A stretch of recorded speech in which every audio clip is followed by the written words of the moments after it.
Salve, salve família, aqui quem fala é o Lutz do canal Cortes Podcast e no meu primeiro mês monetizado eu já fiz $3.000 só seguindo o que esse cara fala no curso dele. Então se você quer ganhar dinheiro com internet e YouTube sem nem precisar aparecer, confere o primeiro link na descrição. No lance lá do oxigênio de Manaus, cara, essa eu não vi. O que o Pazuello falou? Que não era culpa dele, pá? Como é que é?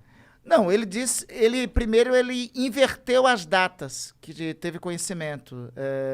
Nós temos informações, dados, que desde o dia 7 de janeiro o Ministério da Saúde sabia que iria colapsar o fornecimento de oxigênio para os manauaras, né? Na verdade, a Secretaria de Saúde do Amazonas já tinha informações da White Martins, que é a fornecedora de oxigênio, desde julho a agosto. E pelo menos, já confirmado, desde o dia 7 de janeiro, o Ministério da Saúde iria. No dia 10 de janeiro, o ministro da Saúde vai até Manaus. No dia 11, ele faz um evento. Para quê? Para comunicar que estava comprando carretas de oxigênio? Não, para anunciar o Tratkov com hidroxicloroquina para enfrentar a falta de ar das pessoas, né? Caralho. O primeiro carregamento, olha só, foi necessário, foi preciso, veja o constrangimento que o Brasil teve. Algumas das primeiras quantidades de oxigênio que chegaram de Manaus foi da Venezuela. Porque o Brasil estava negligenciando. Ainda não tinha atentado e não tinha dado a prioridade devida. Não era nem a questão que tipo, não dava pra comprar. A questão é que só não compraram porque não se preocuparam que ia faltar. Eles tinham lá uma convicção, tinham informação, ou então... Aí é a hipótese que nós estamos trabalhando. Nós acreditamos que o povo manauara, os cidadãos de Manaus, foram tratados como cobaia. Eles viram que o colapso existia, eles viram que o sistema estava colapsando, eles disseram, vamos dar hidroxicloroquina que resolve. Quando viram que falhou a hidroxicloroquina, aí foram atrás do oxigênio, mas e só aí depois. era tarde demais. Aí já era muito tarde. Aí então, essa é a hipótese que nós caminhamos lá. E essa hipótese aí não é para denunciar criminalmente ao Ministério Público, não é para o impeachment somente, não. Isso aí é crime de lesa humanidade. Segundo o Estatuto de Roma, crime de lesa humanidade é julgado pelas leis do país, mas é julgado também pelo Tribunal Penal Internacional. Isso é algo que eu ficava pensando às vezes, assim, porra, imagina se o Bolsonaro, se ficar provado mesmo que o presidente fez merda na pandemia...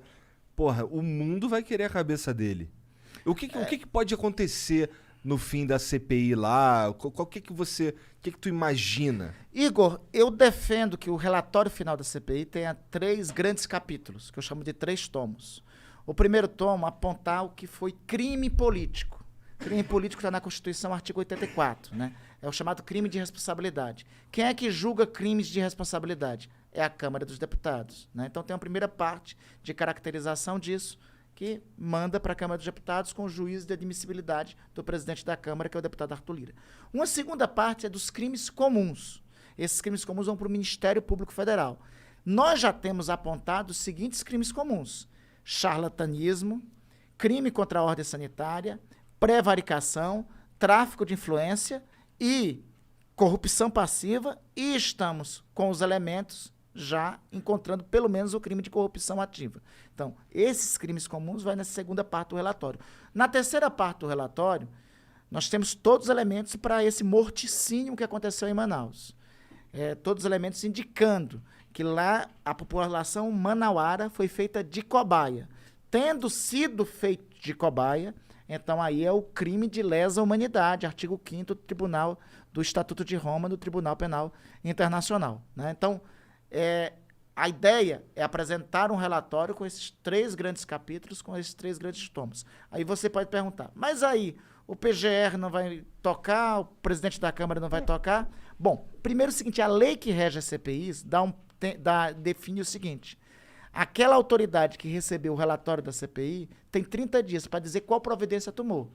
Se não disser qual providência tomou, ela responde administrativa, civil e criminalmente. Responde em 3 esferas. Então, tem instrumentos legais para também acionar a autoridade que não tomar as providências, né? Segundo, vamos lá que não avance, por exemplo, os crimes de responsabilidade.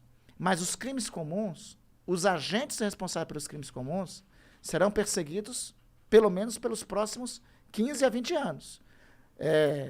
Crime charlatanismo, crime contra a ordem sanitária, homicídio culposo, corrupção ativa, não prescreverá pelo menos nos próximos 5 anos. Entendi. Então, isso que me leva a crer, a acreditar e a lutar para que o relatório final, né, tenha um peso não somente para agora. Independente disso, Monark e Igor,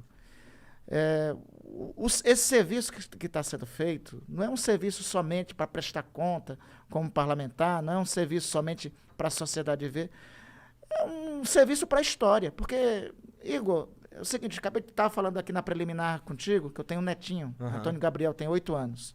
Eu acho que ele tem pouca noção, referência hoje, tem noções assim vagas do que foi a pandemia, né?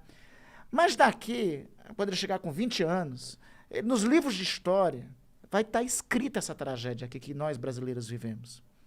Ele vai olhar para mim e vai dizer, vovô, o que foi que o senhor fez e de que lado o senhor estava? Eu quero ter a consciência livre para dizer, meu neto, eu fiz tudo o que era possível ser feito. O que eu fiz foi isso, isso, isso. A prestação de contas nossa não é com eleição, não é com agora. É uma prestação de contas mais dura, prestação de contas com a história.